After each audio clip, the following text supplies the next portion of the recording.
მიხეილ სააკაშვილის პროცესის დასრულების შემდეგ სააკაშვილის მომხრეების ნაწილი სიტყვერად დაუპირისპირდა პირველი არხის ფოტორეპორტიორს ირაკლი გედენიძეს. სააკაშვილის ერთ-ერთმა მხარდამჭერმა პირველი არხის ფოტორეპორტიორს პრეტენზია წაუყენა, თუ რატომ ასრულებდა პროფესიულ სამუშაოს და რატომ აშუქებდა სააკაშვილის დღევანდელ სასამართლოს ხდომას.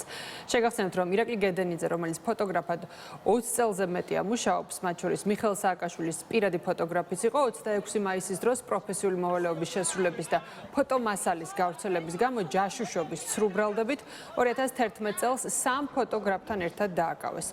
2018 წელს ხელახალი გამოძიების პირობებში კი ირაკლი გედენიძე წარდგენილ ბრალდებაში უდანაშაულოდ ცნეს და სრულად გაამართლეს.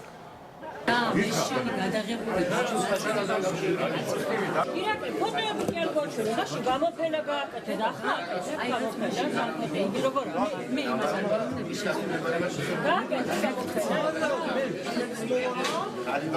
არა ჩვენ ფოტოებს ხალხს რომ გადაღებული და მაშინ გამოფენა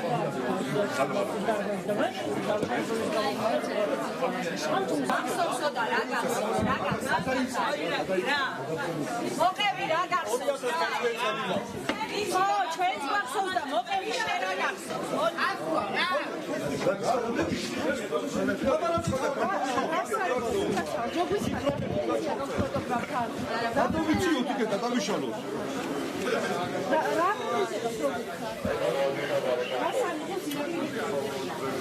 აშუქებდა დღევანდელ პროცესს. არა, მე ირაკლის რეკითხვა არ ვარ. არანაირად რომ კომენტარი გავაკეთოთ თქვენ. არა, არის გასაგებია საზოგადოებრივი მომწესის კომენტარი.